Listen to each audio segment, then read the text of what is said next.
Welcome back. It's been more than 2 years since Soleiman Faqiri died in an Ontario jail cell. His family has been searching for answers ever since. What happened to the 30-year-old man on the day that he died? We interviewed Soleiman's brother Yusuf a few years ago. Yusuf has returned to tell us about new evidence and a new investigation. Yusuf, welcome to Let the Quran Speak. Good to be here. You've been fighting for justice for your brother for a few years now. What troubles you about his story? There's so many things to begin with. Here was a man who was suffering from a severe mental illness, wasn't able to see his family, had a violent end to his life. The police didn't press charges initially into his death. There's so much to start. But what's tragic out of all this is, this could have happened to anybody, and my family, even today, to this day, we're suffering. We haven't had our closure.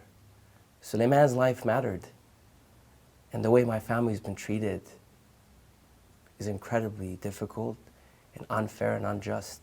No Canadian family should go through what my family's going through right now. Mm-hmm. Can you give us a brief overview of what happened to you, to your brother Soleiman?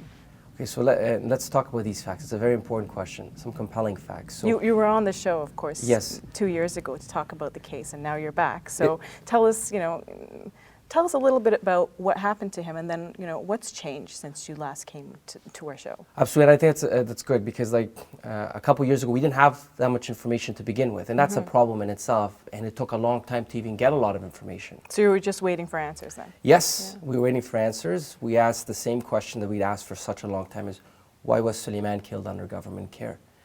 Now let's talk about some of these facts. The coroner did their own investigation into Soleiman's death, and there's some very troubling things that came out. It showed that he had a violent end to his life. According to the coroner's report, there was 50 bruises on Soleiman's body. A significant number of these bruises were what they called blunt impact trauma. At the time of his death, both his legs and his hands were tied. He was pepper sprayed twice, and he was in segregation the whole time. That was Soleiman's few last minutes of his life. And then there was also the police investigation, the local police investigating the local jail. They took almost a year into their investigation, and even after all these facts, the police sent an email to our lawyer, Nader Hassan, and by saying that there are no grounds for charges. And I can see that this is really difficult for you to talk about even now after 2 years. It is, because Soleiman was my brother. I loved him incredibly, and what happened to him was not right. And I talk about him quite often when I give different talks, and it's always fresh because it hurts me a lot and it pains me a lot that my brother had to go through all that violence when it could have really been prevented. He shouldn't have been in the jail to begin with. I mean, a couple of days before his death, an Ontario judge ordered him to be transferred to the Ontario Shore Centre for Mental Health. But the only reason he didn't go was because he was waiting for a bed. At that time, too, in those 11 days that he was temporarily into custody,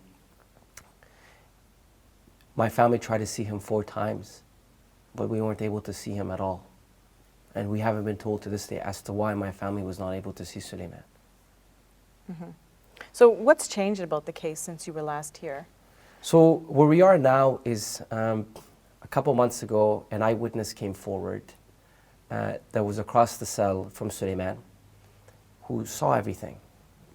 And as a result of that, thankfully, the Ontario Chief Coroner has now alerted the Ontario Provincial Police to do a new investigation. But what's also important is that in the initial investigation by the Kawartha Lakes Police Service, that did their first investigation, they did not speak to the eyewitness. So the question that my family asked, and every Canadian should ask at large, is how do you close the case without speaking to the eyewitness? This is important. I guess the eyewitness didn't come forward at that time, right? The eyewitness, they didn't speak with him. They didn't, they needed to speak with him when you're across the cell. And one of the comments that the eyewitness said was that they viciously beat him to death. And I'll repeat this again. They viciously beat him to death when he is defenseless. Multiple guards. So we have to ask ourselves a very fundamental question. And for everybody who's listening is, what possesses any individual to apply force to a mentally ill man who needs help? Right? I don't have a good answer to that. No, of course, but it's a rhetorical question. But what we've done the last 2 years is we continue to fight back and speak out because my family has made a very difficult decision, and that decision is for us to fight back to make sure another family does not go through what my family went through. Yes, because we know Soleiman cannot come back. But what do you want to achieve by holding people accountable now? Very simple. Accountability and transparency. Yet these two words have been so difficult to attain.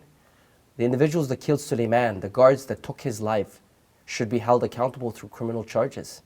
My brother didn't just roll over and die. He left us as a healthy man. He was given to us in a body bag. The guards that took Soleiman's life, they need to be held accountable. They viciously beat him to death, so charges need to be pressed. Tell me about the mental health aspect of this. I understand that 50% of people in segregation in prisons are individuals that have mental health issues. Can you talk about that a little bit? You know, that in itself is a problem. People with mental illness who are suffering from different types of illness, whether it's schizophrenia, bipolar disorder, or other, psychosis, they shouldn't be in jails to begin with. And my understanding is, and through the research that we've done so far, is that people with mental illness being in segregation, being put in segregation, their illness is exacerbated, it's made worse. And the Ontario Human Rights Commissioner has commented on this as well. So the question should be asked is, why was Soleiman put in segregation to begin with, right? And my understanding is that many individuals that have been put into segregation, it actually increases their likelihood for them to actually lose their life. Yusuf, how can we help your campaign? There's a lot of work that the movement has done. We have a Justice for Solly movement, and we're on a national tour. We've been speaking to different folks across the country, and some of the best ways to help us, we have a petition. We'd love for people to sign. We're still looking for people to donate to our campaign to help us with costs. It's very ironic and horrible in that my family lost Soleiman, but we have to come up with the costs, the legal costs to fight this, right? So that's another way. We have a launch card that people can donate.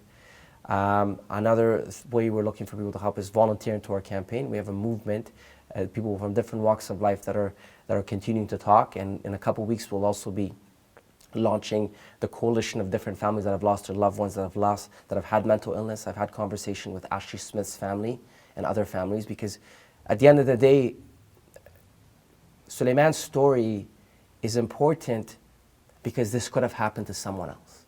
At the end of the day, Soleiman's story is important because another family agony can be prevented, so they don't go through. And that's very important for us, and that's why we're asking for accountability and transparency.